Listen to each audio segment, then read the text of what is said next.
Well, before that, we've missed her on the panel. Haven't had you in the studio in... Well, certainly not this year. I know you've been soaking up every second with gorgeous baby Rose, who we have been passing around. Stacey, welcome back. Oh, don't hurt me. Stop it. Missed you. Oh, but... I've missed being here so much. Like, genuinely missed you all so much.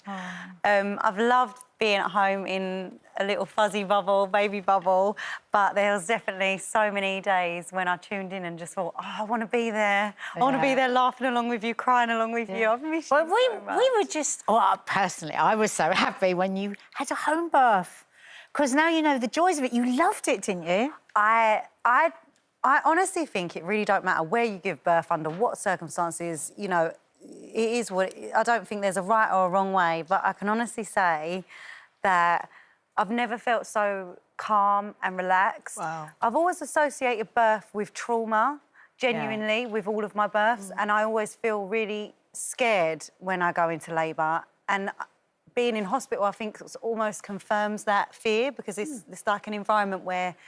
It's medicalised. Yeah, and you kind of feel safe. Emergencies, But being in hospital made me feel safe. Like, what I was doing was really dangerous and I needed to be safe.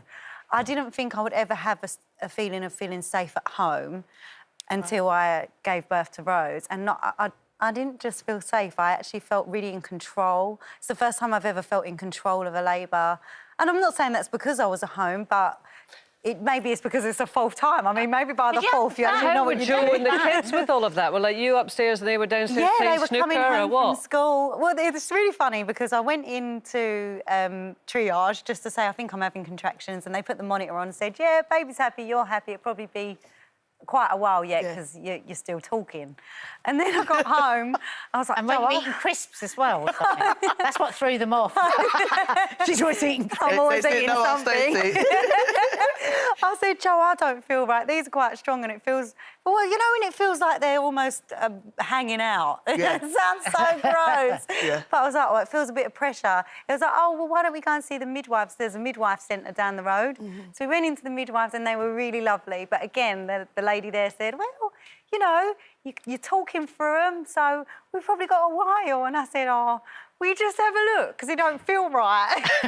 She was like, yeah, come and then lay down. She didn't even examine me. She was like, Joe, pull the car round. We're following you home. And it was just a real, like, rush back home because we were around the corner. And that was it. And then... yeah. How long was your labour? I can't... I must maybe an hour, an hour and a half. It wasn't very long at all, because I remember getting home, putting the kettle on, and she said, what are you doing? I suppose the intensity of labour, but obviously you were in labour for Yeah, a long yeah. while. You just were finding it fairly easy. And what about the breastfeeding and all that? How's that gone? Well, so much better this time, Kay. Yeah. Like, so much You look so better. relaxed this time. Do you know what? I think I was much more informed this time, is the truth of it. I actually don't think there's enough education or help for women, especially in this country. For some reason, we kind of think it's just a given that everyone knows what they're doing, and they don't. And actually, I felt really knowledgeable and well-informed. I got Rose checked for tongue tie the minute she was born. Right. So as soon as she came out, I said, please look for a tongue tie, or if you don't know, please help me find a specialist. They diagnosed her with tongue tie straight away, and on day 3 or day 4, I got it cut, and the instant relief.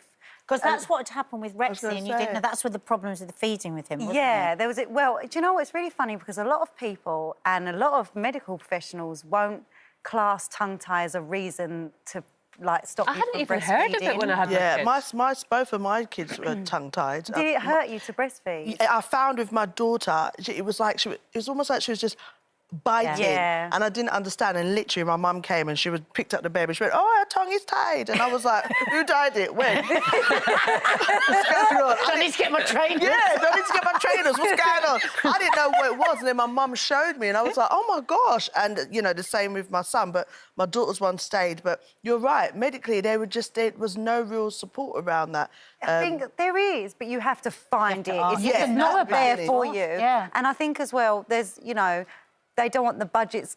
It's a really complicated thing, but ultimately, I just think people don't... Some people in the medical profession don't want to recognise it, because then they would have to put budgets towards it. And it's really been... Sorry, I can hear something in the background. Who's I don't got know what gas? it is. Who's got gas? Someone's struggling with wind.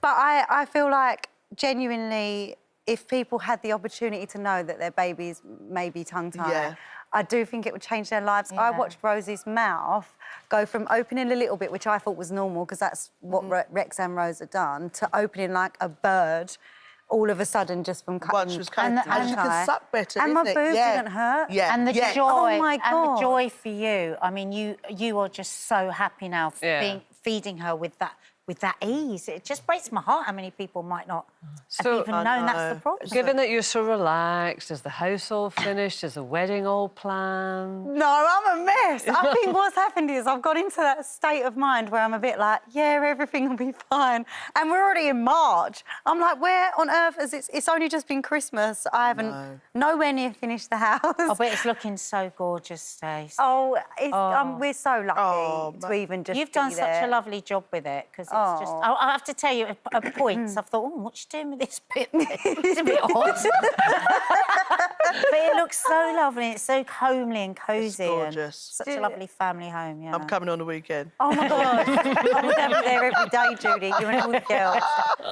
Yeah, I'm just really grateful that we've got Hash. Do you know what I mean? Like, everything can wait. I just want to spend time with the kids and be with you girls, and everything else is a bonus. Yeah.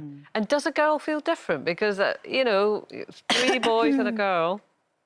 I really thought it would, Kay, but my girl looks just like Rex. I think it's like giving the birth to Rex all over again, and I don't even notice the difference. What was it you were saying? There's an actual name for that. When they call it Irish twins, I think, where, you know, you have babies a few years apart, but they're identical. Literally. It's like It really looking at the same baby. But I don't even notice. It's weird, because I thought I would really notice this physical, she's a girl, he's a boy. But I don't. They're both babies. What about Joe? Does he see a difference? I think Joe was saying it's weird for him. The only place it's weird for him is when he changes her bum, he's like, oh, that's definitely a girl. Do you know what I mean? Obviously. Does he say that every day, Stacey?